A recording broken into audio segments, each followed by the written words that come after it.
Abra sua Bíblia, a primeira carta do apóstolo Pedro, capítulo 2, versículos 9 e 10. E nós vamos concluir essa parte para passarmos para a parte seguinte deste capítulo 2. Versículos 9 e 10 deste capítulo de número 2 da primeira epístola de Pedro nos diz assim: Vós, porém, sois raça eleita, sacerdócio real, nação santa, povo de propriedade exclusiva de Deus, a fim de proclamardes as virtudes daquele que vos chamou das trevas para a sua maravilhosa luz. Vós, sim, que antes não erais povo, mas agora sois povo de Deus, que não tinhais alcançado misericórdia, mas agora alcançastes misericórdia. Amém? Podem sentar?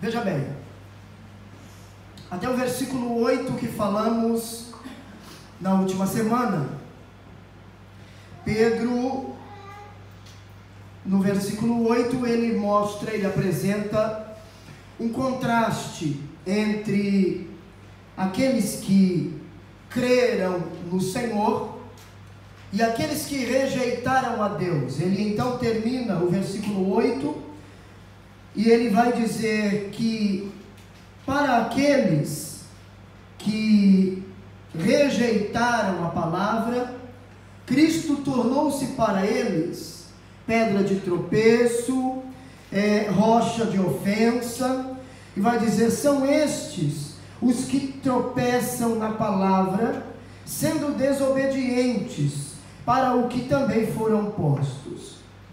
Mas quando ele vai agora voltar, se dirigir novamente aos seus leitores, àqueles que ele está endereçando a carta, Pedro vai dizer: vós, porém, sois raça eleita. Ele vai dizer: vocês são diferentes, vocês creram,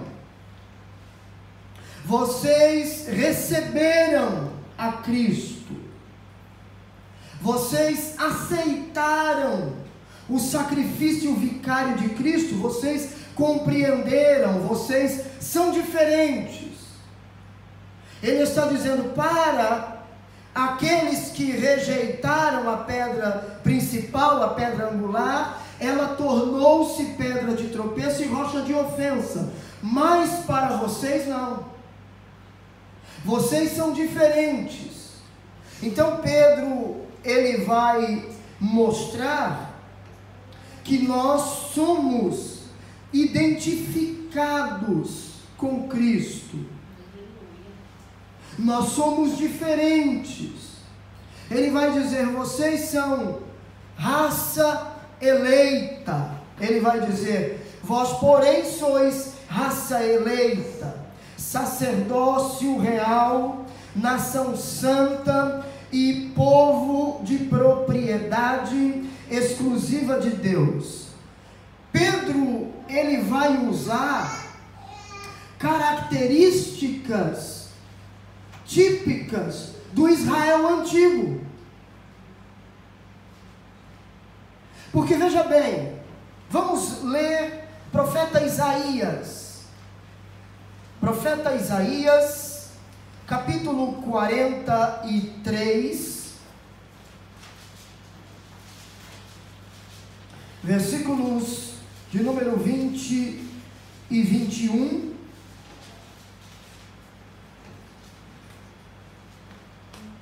Nos dizendo assim: os animais do campo me glorificarão, os chacais e os filhotes de avestruzes, Porque porei água no deserto e rios no ermo, para dar de beber ao meu povo, ao meu escolhido, ao povo que formei para mim, para celebrar o meu louvor. Aqui o profeta Isaías, Deus por intermédio do profeta Isaías, está se referindo à nação de Israel. Pedro faz uso das mesmas expressões, basicamente das mesmas expressões que Deus utiliza-se delas para falar com relação a Israel, para agora falar com relação à igreja,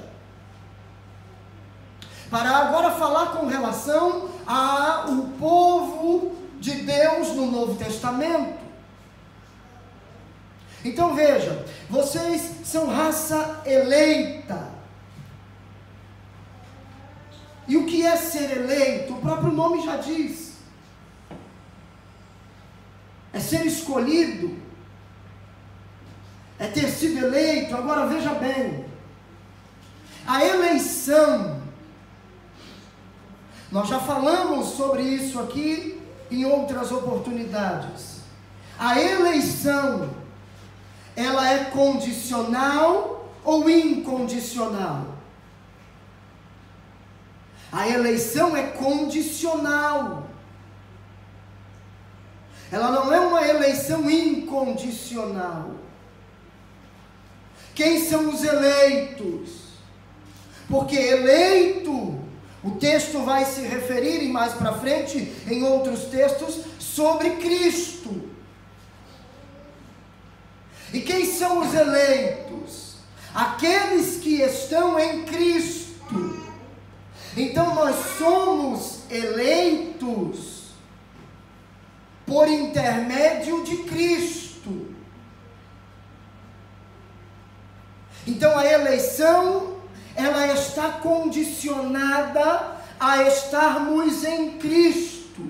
Não é uma eleição incondicional, como creem os que são de uma corrente teológica diferente da nossa.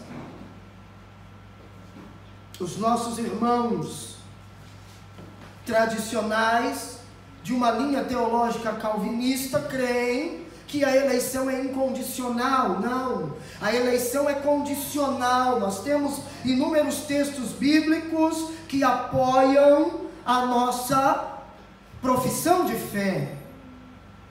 A eleição é em Cristo. Cristo é o eleito, o escolhido de Deus. Em Cristo nós somos escolhidos. Pedro está dizendo ao povo, aos seus leitores: olha, vós sois a geração ou a raça eleita. E por quê? Porque estão em Cristo. Distante de Cristo não existe eleição. Nós não somos eleitos distante de Cristo. A nossa eleição está condicionada a uma vida com Cristo, a uma vida em Cristo. Então Pedro está dizendo: vocês são raça eleita. Agora, Deus não escolheu Israel porque Israel era um povo grande. Não. Porque Israel era o menor dos povos. Vamos para o livro de Deuteronômio.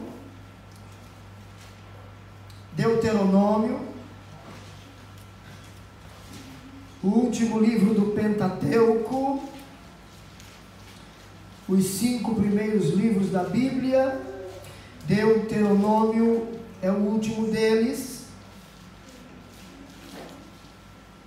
Capítulo 7, versículos 7 e 8, nós vamos encontrar aqui o texto nos dizendo que Deus escolheu a Israel. Por quê? Porque o amava. Veja o texto dizendo: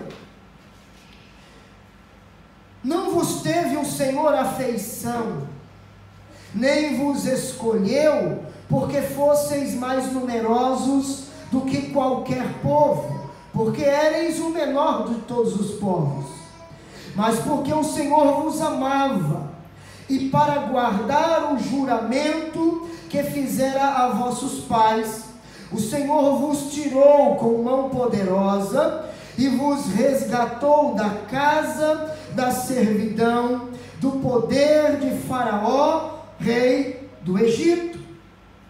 O amor. Deus escolheu Israel porque Deus amou.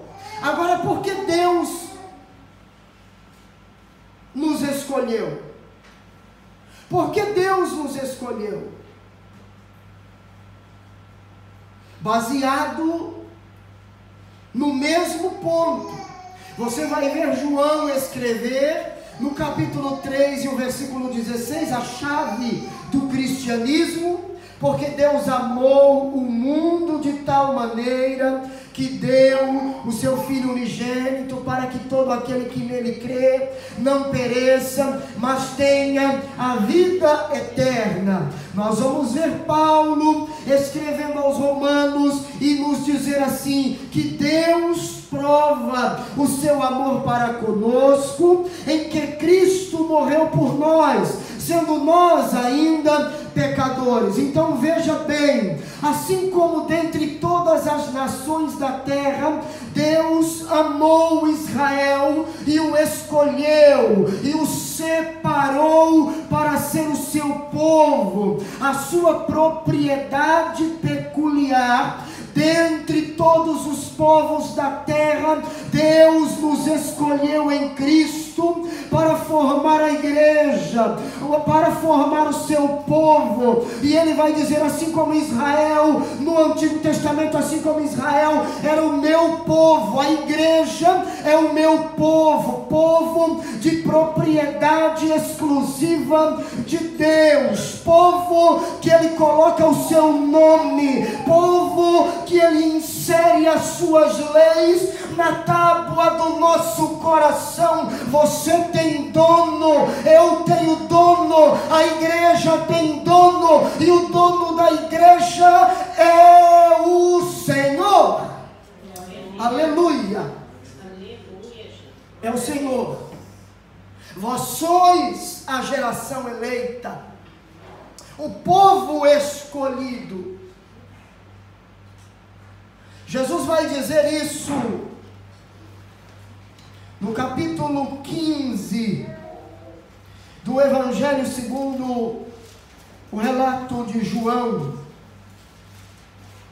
lá no versículo de número 16, Jesus vai dizer assim: não fostes vós que me escolhestes a mim, pelo contrário, eu vos escolhi a vós outros, e vos designei para que vades e deis fruto, e o vosso fruto permaneça, a fim de que tudo quanto pedirdes ao Pai em meu nome, Ele vos conceda. Agora veja, Ele nos escolheu, nós somos a raça eleita, nós somos o sacerdócio real, e nós somos uma nação santa. E a expressão nação santa vai nos arremeter ao pensamento no Antigo Testamento o que Deus fez com o povo de Israel. Era o povo seu. O que Deus fez com Israel? Deus queria separar Israel das demais nações. Israel foi separado desde quando Jacó, com a sua família, aproximadamente 70 pessoas, desceram, migraram para o Egito. Eles ficaram ficaram aonde? Estabeleceram residência aonde? Na cidade de Gósen, que ficava a 70, 80 quilômetros da capital do Egito naqueles dias. Deus queria o seu povo longe da cultura egípcia. Por quê? Porque em Israel Deus havia inserido a sua própria cultura, a própria cultura do povo, mas isso não aconteceu com Israel. Você sabe muito bem, Israel se misturou, Israel pecou, Israel seguiu a idolatria do Egito. Agora, com relação à igreja, Deus vai dizer: olha, vocês são a geração eleita, ou a raça eleita, o sacerdócio real, a nação santa, o povo separado, o povo que é de propriedade exclusiva de Deus, não pode se misturar com o mundo, não pode se misturar com as práticas mundanas.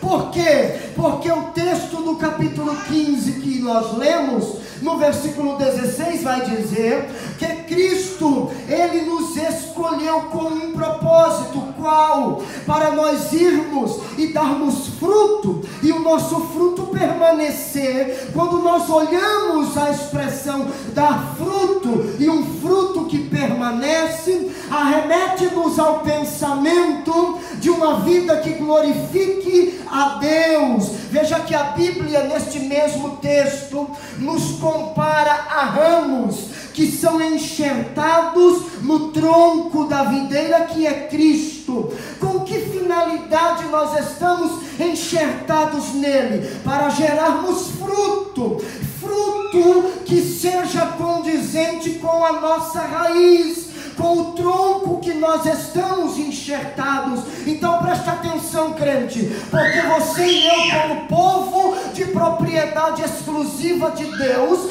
precisamos gerar frutos que evidenciem a nossa propriedade, a quem pertencemos. Precisamos gerar frutos que lá fora evidencie que somos um povo que pertence a Deus. Precisamos gerar frutos que glorifiquem o nome do Senhor. Perceba que no final do versículo 16, Jesus vai dizer que isso é necessário. Para quê? Para que tudo aquilo que nós pedirmos a Deus, ao Pai, Ele nos conceda. Perceba que as respostas da nossa oração, ou das nossas orações, estão condicionadas a uma vida que gere fruto que glorifique a Deus. Sabe por que tem muito crente hoje que ora e Deus não responde? É porque o fruto que ele produz não glorifica a Deus. Pelo contrário, escandaliza. Ele diz que é crente, mas lá fora o seu comportamento não é de quem professa a fé cristã. Então aí ele vai orar, vai pedir ao Senhor, vai clamar a Deus, Deus vai ouvir a oração, mas a resposta vai retardar por um tempo, até que você entenda que antes você e eu precisamos gerar frutos que glorifique o nome do Senhor. Pedro está dizendo isso. Vocês são nação santa, povo separado, povo exclusivo. E ele vai dizer isso no final do versículo 9.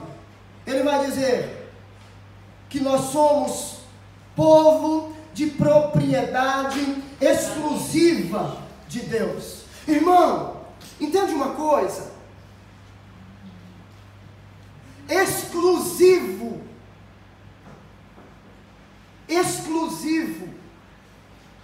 quer dizer que Deus não quer te dividir com ninguém. Você é dele.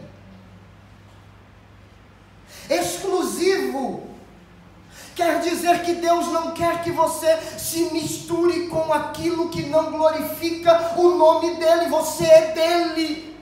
Arrasu que mandarás. E quem é dEle, quem carrega o nome dEle, precisa viver de uma maneira que o nome dEle seja glorificado. Oh, irmãos, nós precisamos entender a posição que ocupamos. E eu não estou falando de posição, cargo eclesiástico, não. Eu não estou falando disso, não. Eu estou falando a posição que nós ocupamos. Nós somos povo no mundo, a posição que ocupamos no mundo. As pessoas olham para você e para mim e podem olhar para nós com desdém, mas você é importante. Por quê? Porque você é propriedade exclusiva de Deus. Deus quer exclusividade na sua vida. Nada pode ocupar o lugar de Deus na sua vida. Lembra do que falamos no sábado aqui? Lembra? Que cada discípulo tem que levar a sua cruz. O preço do discipulado. Que discipulado é uma coisa e estudo preparatório para o batismo é outra. Que o discípulo precisa obrigatoriamente, aonde ele chega, mostrar evidências na sua vida de quem o discipulou.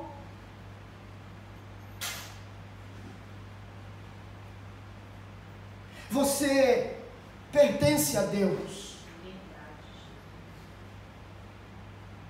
Ele já nos tirou das trevas. Ele já nos comprou para Ele. Ele já nos libertou do império das trevas e nos transportou para o reino do Filho do seu amor. Nós não estamos mais andando em trevas, agora nós andamos na luz.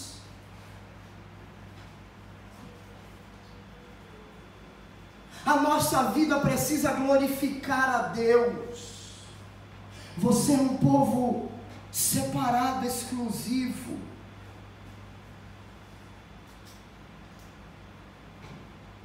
Povo de propriedade exclusiva de Deus.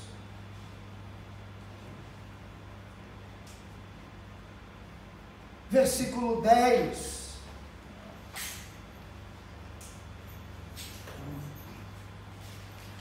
Aliás, o final do versículo 9, e então vamos entrar no versículo 10. O final do versículo 9 vai dizer assim: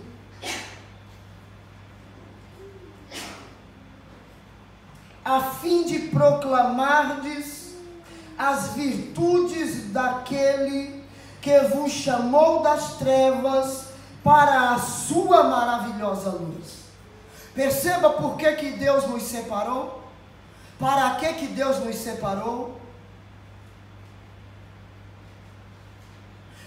Perceba para quê, por que Deus quer que nós entendamos que somos propriedade exclusiva dEle. Porque Ele nos escolheu, porque Ele nos limpou, porque Ele nos tirou, nos separou. Ele inseriu dentro do nosso coração os seus princípios, as suas leis. Ele gravou-as na tábua do nosso coração. Ele disse: vocês pertencem a mim. Para quê? Para uma missão, para uma tarefa. Deus não salvou-nos, não nos separou do mundo para ficarmos sentados aqui, bonitos, perfumados, simplesmente ouvindo alguém pregar a palavra. Não, Deus nos chamou com uma tarefa.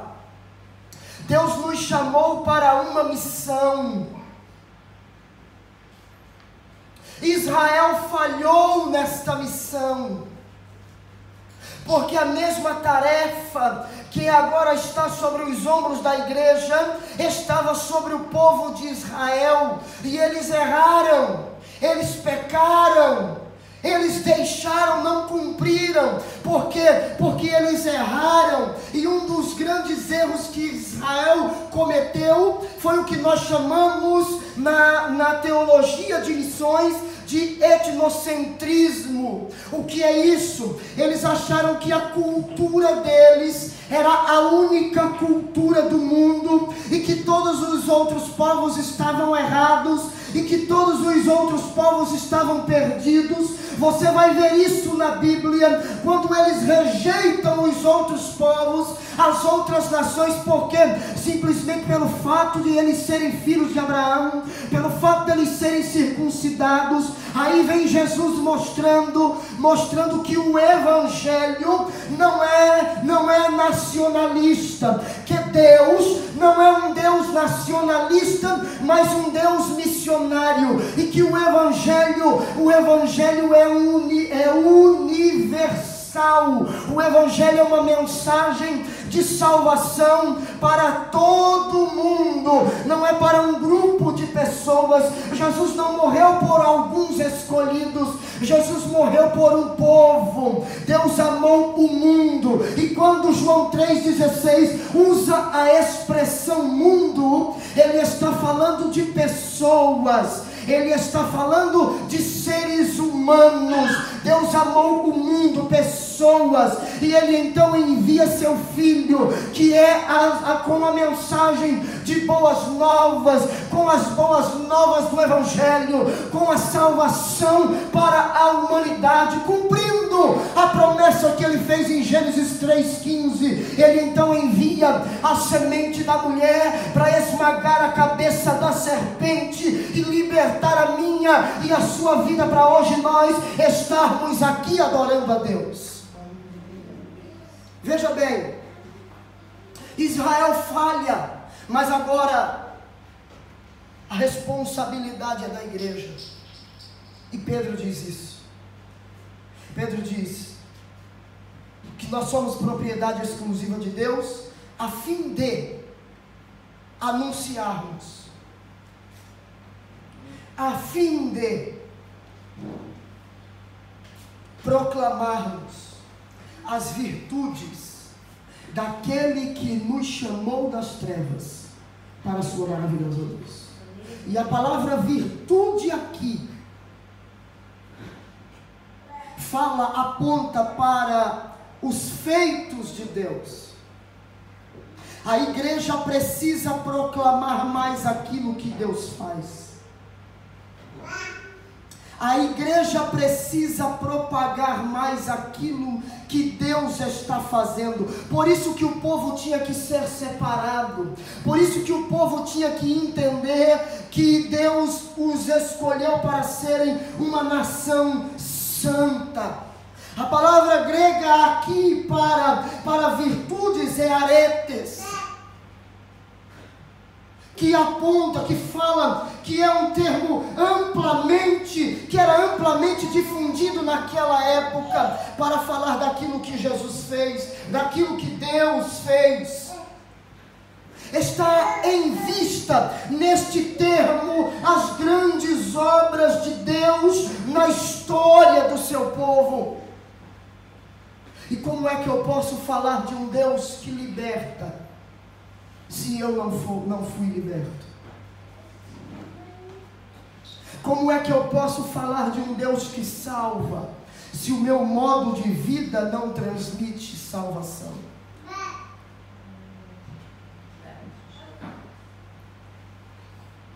Como eu posso falar de um Deus que ama, se as minhas atitudes não demonstram amor?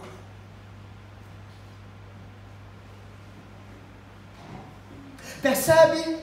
A igreja tem uma grande responsabilidade. Eu preciso ser santo para falar de um Deus que é santo.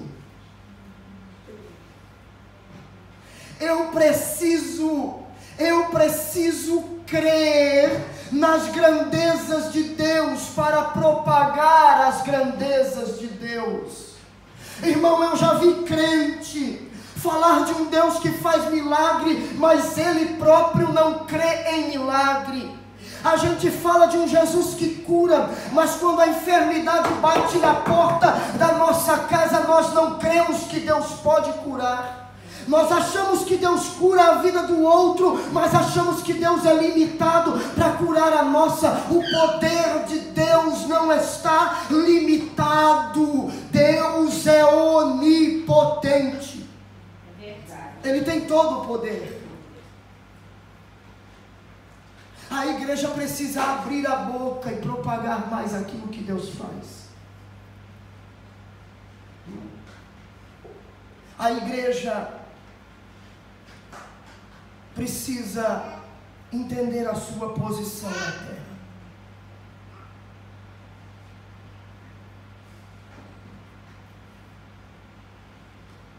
Como que eu posso falar de um Deus que é luz, se a minha vida não reflete essa luz? Entendeu por que Deus quer que nós sejamos separados?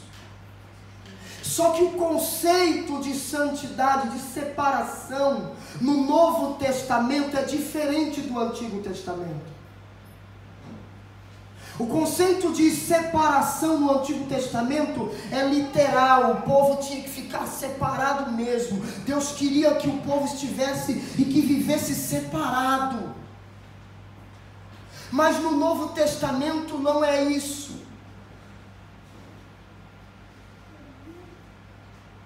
No Novo Testamento,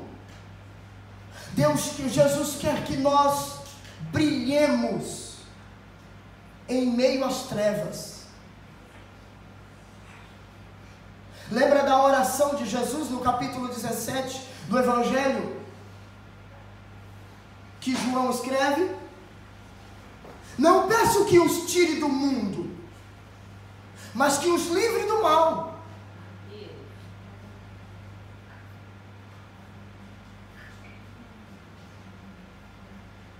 Jesus não quer que o crente viva alienado, mas lá na fábrica que você trabalha, Ele quer que você seja luz.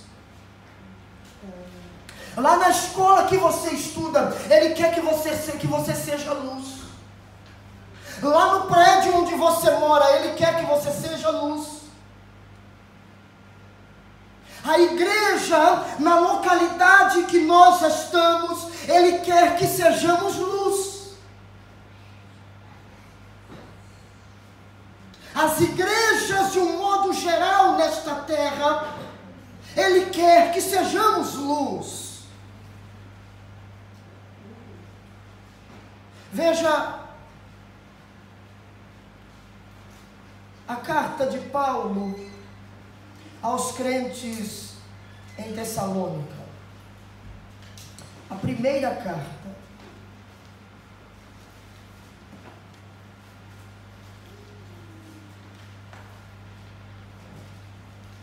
Capítulo 5.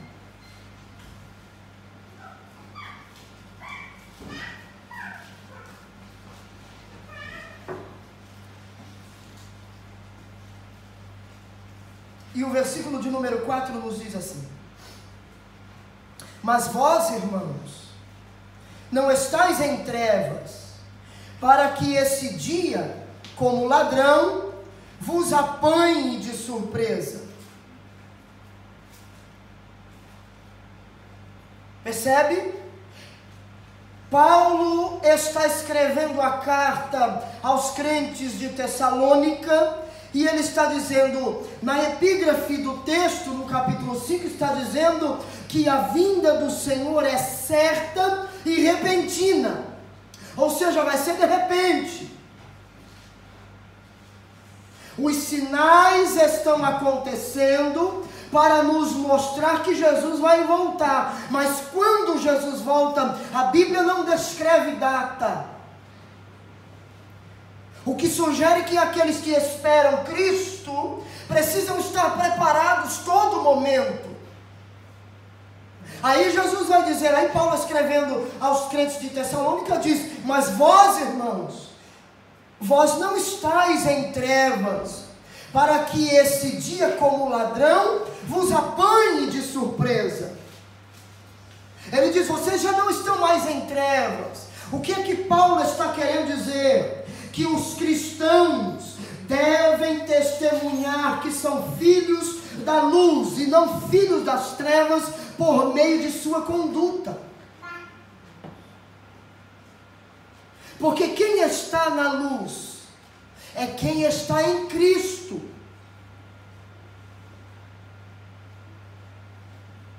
É quem está em Cristo. Olha que texto lindo.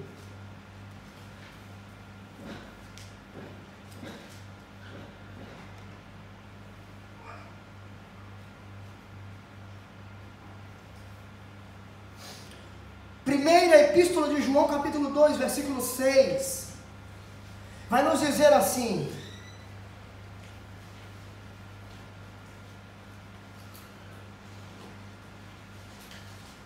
vamos ler a partir do 5 para você entender. Aquele, entretanto, que guarda a sua palavra, nele verdadeiramente tem sido aperfeiçoado o amor de Deus. Nisto sabemos que estamos nele. Veja, aquele que guarda a sua palavra, nele verdadeiramente tem sido aperfeiçoado o amor de Deus. Nisto sabemos que estamos nele. Aquele que diz que permanece nele, esse deve também andar assim como ele andou. Quem está em Cristo? Eu posso ouvir um amém? Amém. Quem está em Cristo? Amém. Então nós precisamos andar como ele andou. Isso não é palavra do pastor Wellington, é palavra de Deus.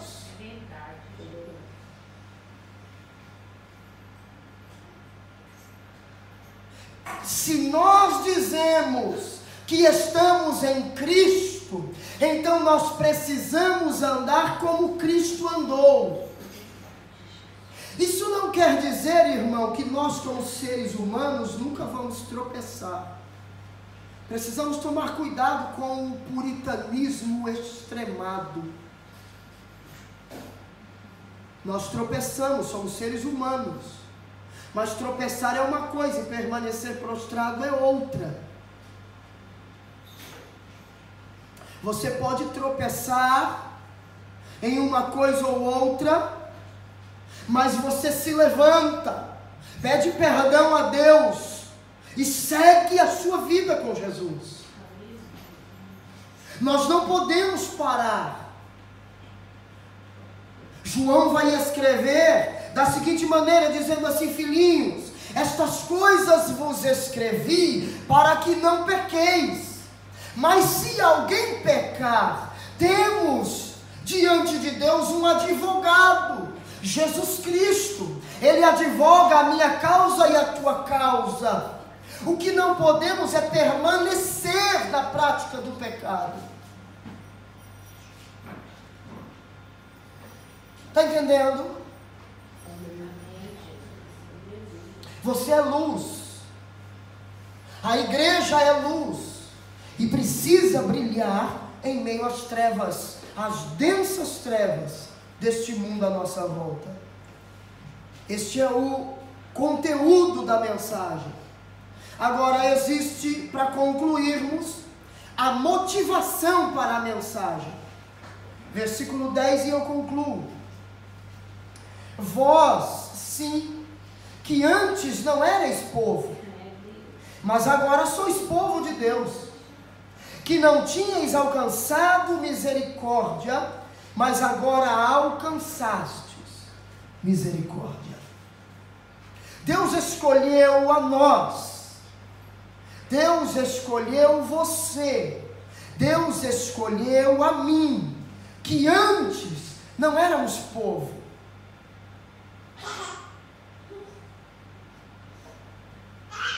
que antes, como Paulo escrevendo aos Efésios diz, nós estávamos sem esperança e sem Deus no mundo, caminhando para a perdição eterna, mas glória a Deus que Cristo nos alcançou, a mensagem da cruz nos alcançou, e agora Cristo usa a minha vida e a sua vida para alcançar outras vidas. Nós que antes não éramos povo, não tínhamos descendência, não tínhamos árvore genealógica, hoje pertencemos à família de Deus, hoje estamos unidos no mesmo povo, somos filhos do mesmo Pai e precisamos levar adiante a mensagem do Evangelho. Ele diz ainda a vocês que antes não tinham alcançado misericórdia,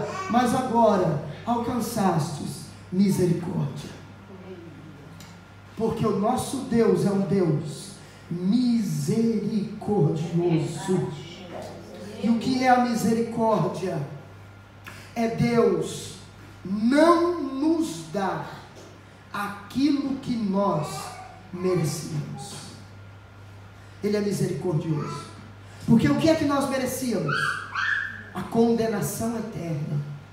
Mas Ele é misericordioso, então Ele não nos dá aquilo que nós merecíamos. E Ele então em nós, através de Cristo, manifesta a sua graça. E o que é a sua graça? É Deus nos dando aquilo que nós não merecíamos. Na misericórdia, Ele não nos dá aquilo que eu merecia, aquilo que você merecia. Na graça, Ele nos dá aquilo que nós não merecíamos. E aí Paulo escreve a sua carta a Tito, e eu concluo a minha fala.